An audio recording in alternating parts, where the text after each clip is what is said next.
शरणं प्रभु हरि शरणं श्री हरि शरणं प्रभु हरि शरणं श्री हरि शरणं प्रभु हरि शरणं श्री हरि शरणं प्रभु हरि शरणं।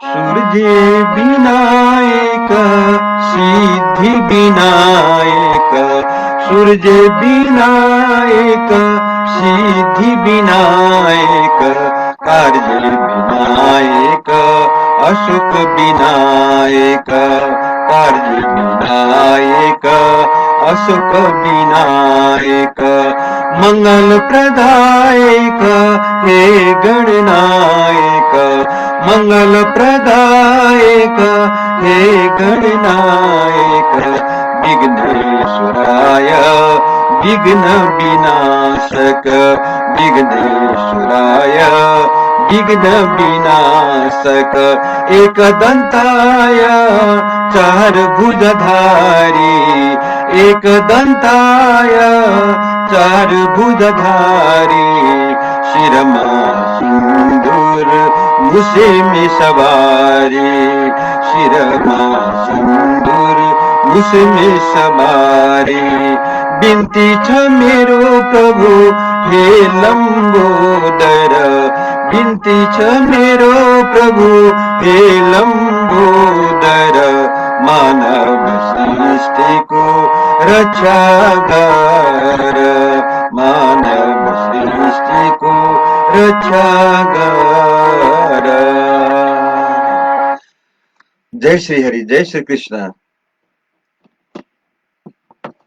आज अब श्रीमद् भागवत को 78औं दिन में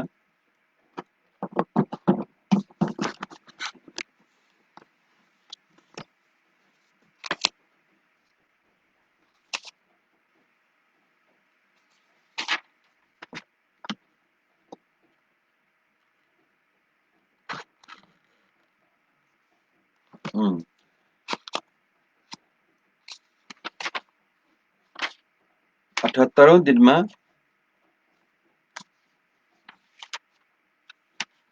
चतुर्विशौं अध्याय को बाँकी भाग समेतलाई लिएर अगाडि बढ्दैछु। स्थान और अवस्था के अनुसार सभी गोप बारंबार श्री दामोदर का पूजन करते हुए प्रिय वचनों द्वारा उनका अभिनंदन करने लगे। गोप बोले, तात तुमने अद्भुत कर्म किया है। यह समस्त जगत के लिए संकट रूप दैत्य आज तुम्हारे हाथों से मारा गया।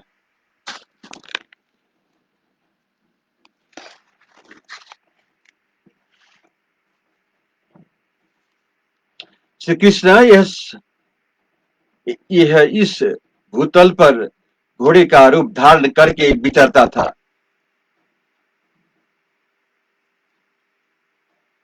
तात इस अश्वरूपधारी पापी दानव केसी का वध करके तुमने वृंदावन को मनुष्यों तथा पशु पक्षियों के लिए सेव्य और क्षेम कारक बना दिया। इस दुरात्मा ने हमारे बहुत से गोप मार डाले थे। बछड़ों पर वात्सल्य रखने वाली बहुत सी गौओं का वध कर डाला था।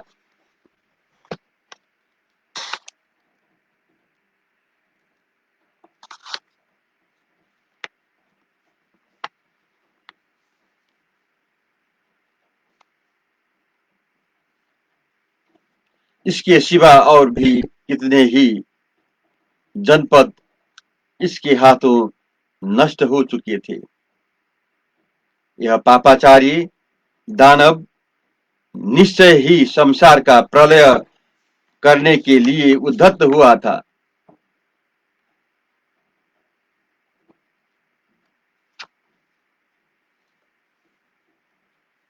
मनुष्य लोग को मनुष्य से सुना करके यहाँ सुखपूर्वक विचरने की इच्छा रखता था। जीवित रहने की इच्छा वाला कोई भी पुरुष इसके सामने खड़ा नहीं हो सकता था। देवताओं के समूह से भी कोई इसका सामना नहीं कर सकता था। फिर भूतल निवासियों की तो बात ही क्या है। वैशंपायन जी कहते हैं, जन्मेजय तदंतर आकाशचारी मुनि विप्रवर नारद जी आकाश में अदृश्य भाव से खड़े होकर बोले, देवेश्वर विष्णु कृष्णा कृष्णा, मैं आपका बहुत प्रसन्न हूं, मैं आप पर बहुत प्रसन्न हूं। नारद जी फिर बोले, प्रभु आपने किसी को मार डालने की इच्छा से जो यह दुष्कर्म किया है, यह केवल आपके ही योग्य था, अथवा देवलोक में केवल त्रिनेत्रधारी रुद्र ही ऐसा पराक्रम कर सकते थे। तात, मैं युद्ध देखने को सदा ही उत्सुक रखता हूं, अतः अपनी अंतरात्मा से आपका ही चिंतन करता हुआ यह मनुष्य और इस अशोक का संग्राम देखने के लिए स्वर्गलोक से यहाँ आया था। गोविंद, आपकी पुतनाबद्ध आदि कर्मों को भी मैं देख चुका हूँ, किंतु इस केसी के बद रूप कर्म से मुझे विशेष संतोष हुआ है। भयानक रूप धारण करने वाले इस दुरात्मा अशोकेशी से बलसूदन देवराज इंद्र भी डरते थे। अपने आप अपने आपने अपनी बाहों के एक भाग को बड़ा करके उसके द्वारा जो इसके शरीर को फाड़ डाला है, विश्व योनि ब्रह्मा जी ने इसकी मृत्यु के लिए ऐसा ही विधान बनाया था। अब आप मेरा यह अनुशासन सुने। आपने केसी का वध किया है, इसलिए संसार में केशव नाम से विख्यात होंगे।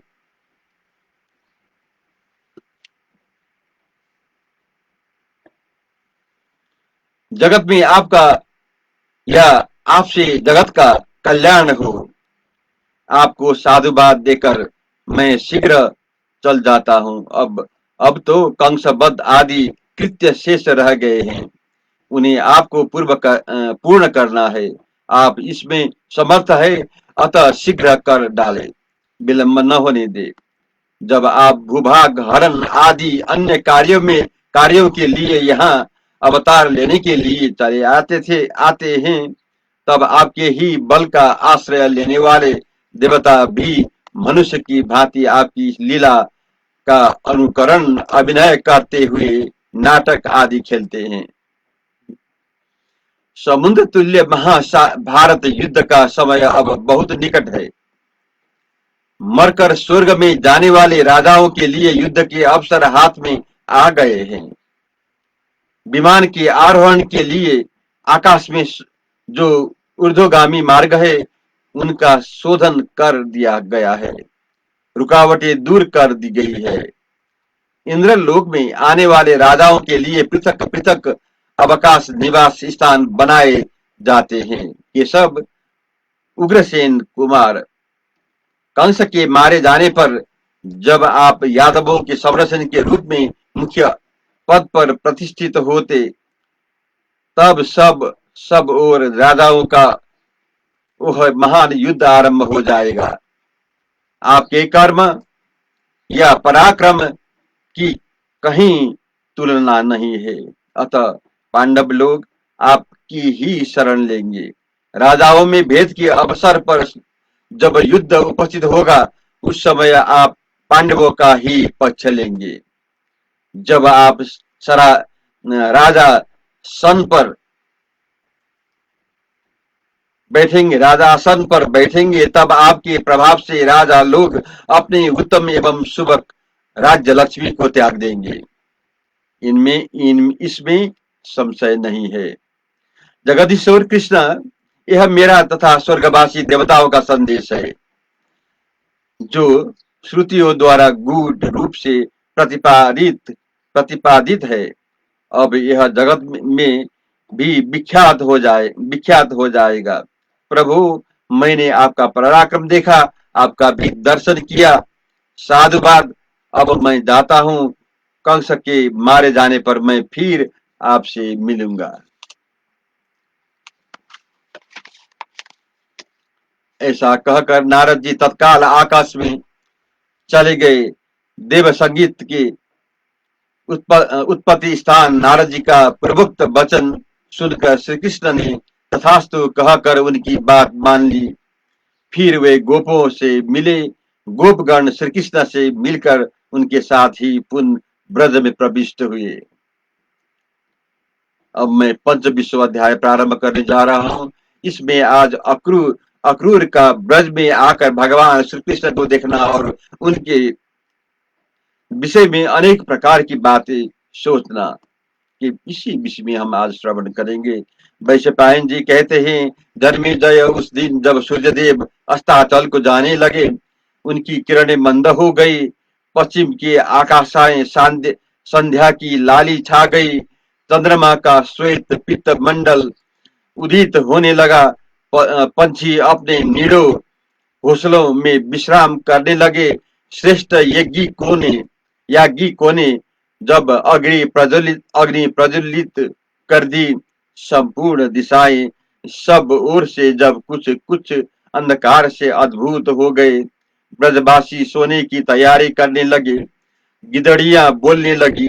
मांसाहार की अभिलाषा रखने वाले निशाचर हर्ष में भर गए।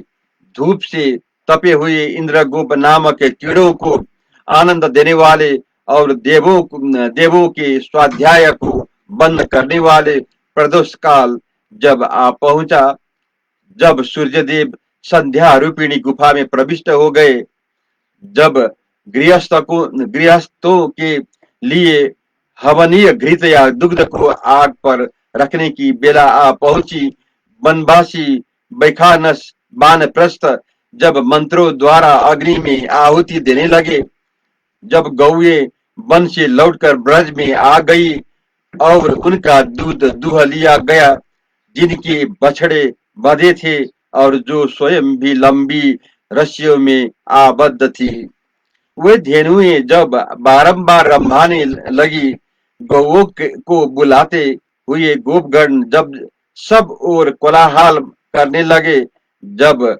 बांधने के लिए गौओं को हाँक कर ले जाने लगा, काष्ठ के भार से झुके हुए कंधों वाले गोप जब घर आकर सब और फैलते हुए सूखे गोबर के चूरों को सुलगाने या प्रज्वलित करने लगे, किंचित उदित हुए चंद्रदेव जब अपनी मंद किरणों से ही प्रकाशित हो रहे थे। दिन चले जाने पर थोड़ी सी ही रात का आगमन हुआ था। दिन की पूर्ण समाप्ति होकर रात्रि के प्रथम प्रहर का अभी आरंभ ही हुआ था। सूर्य का उष्ण प्रकाश अस्त होकर चंद्रमा का शीतल प्रकाश उपस्थित हुआ था। जिस समय अग्निहोत्र की सुगंधित सब ओर व्याप्त हो रही थी, स्वभावत सौम्य चंद्रदेव उदित हुए। जब संपूर्ण जगत में सोमात्मक संधि का समय वर्तमान था, जब पश्चिम में अग्नि के समान संध्या काल का अरुण प्रकाश फैला था, तब पूर्ण में भी लाल कमल के समान कांति वाले चंद्रमा की कुमकुम जैसी प्रभा फैली हुई थी और उन दोनों दिशाओं के अरुण प्रकाश से जब आकाश उभय पार्श्वों से दग्ध हुए पर्वत के समान प्रतीत हो रहा था और उसमें कुछ कुछ तारे प्रकट हो गए थे। ऐसे समय घर लौटने की इच्छा वाले पथिकों को बंधुओं से समागम होने की सूचना सी देने वाले पंछियों के साथ साथ दानपति अक्रूर अपने रथ के द्वारा शीघ्र ही ब्रज में आ पहुंचे। ब्रज में प्रवेश करते ही अक्रूर अक्रूर वहां के लोगों से बारंबार श्री कृष्ण, रोहिणी नंदन, बलराम तथा नंद गोप का निवास स्थान पूछने लगा। तत्पश्चात देवोपम कांति से युक्त महाबली अक्रूर उस रथ में उतरकर निवास के लिए नंद गोप को घर प्रविष्ट हुए। उस समय उनके मुख पर पूर्ण हर्ष छा रहा था। नेत्रों से प्रेम के आंसू बह रहे थे। नंद के द्वार पर पदार्पण करते ही उन्होंने देखा गौओं की दुहने के स्थान में श्री कृष्ण बहुत से बछड़ों को बीच में खड़े खड़े हैं। वे ऐसे जान पड़ते थे मानो बछड़ों सहित साठ खड़ा हो।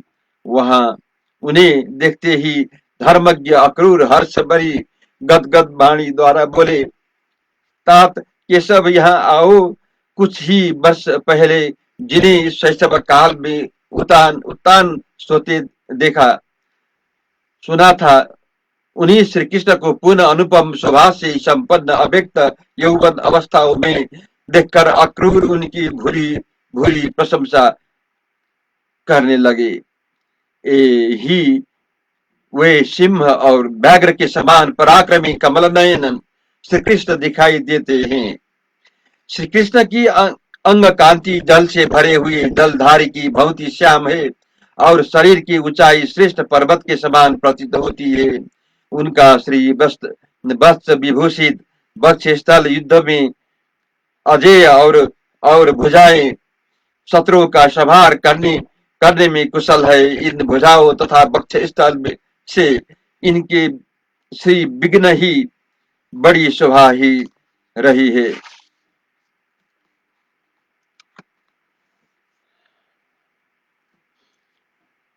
ये ही वो मूर्तिवान रहस्यात्मक उपनिषदों को प्रतिपादित पुरुष है, पुरुषोत्तम है, जो इस संसार की अग्र पूजा पाने के प्रथम अधिकारी है। वे भगवान विष्णु ही यहाँ गोप भेष धारण करके प्रकट हुए हैं। इसकी रोमावली ऊपर की ओर उठी हुई और परम पवित्र है, अर्थात यह प्रेमी भक्तों को देखते ही रोमांचित हो उठते हैं। सॉरी जिस पर किरीट धारण करने का चिन्ह है तथा जहाँ छत्राकार कांति प्रकाशित हो रही है, उस मस्तक से और उत्तम कुंडल पहनने के योग्य दोनों कानों से ये विभूषित हो रहे हैं। हार पहनने योग्य ऊंची और चिड़ी छाती से तथा गोलाकार दो विशाल भुजाओं से इनकी बड़ी शोभा हो रही है। इनका श्री विग्रह उस यौवन और पौगंड अवस्था की संधि में पहुंचा हुआ है, जहां कामदेव को आश्रय मिलता है। यह विग्रह सहस्रों स्त्रियों द्वारा परिचर्या प्राप्त करने योग्य है। ऐसे दिव्य शरीर पर दो पित्त वर्ण धारण किए वे ही सनातन विष्णु यहाँ विराजमान है। जय श्री कृष्ण, जय श्री हरि।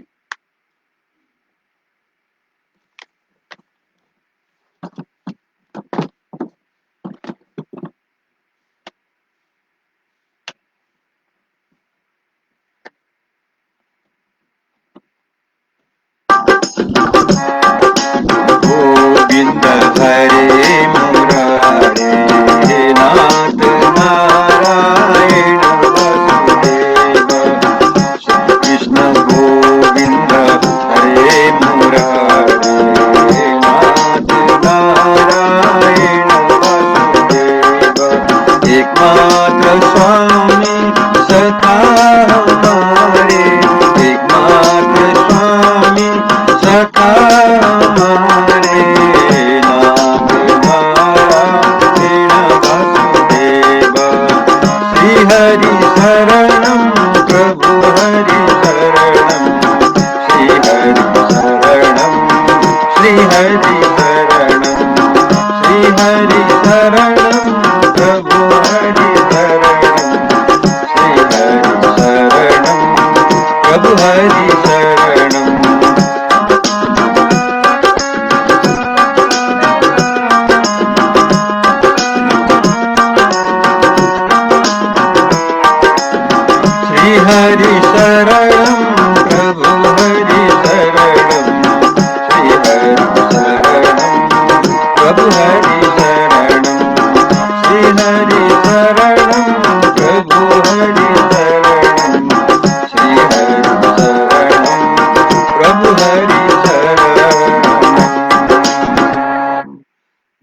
कृष्ण, जय श्री हरि।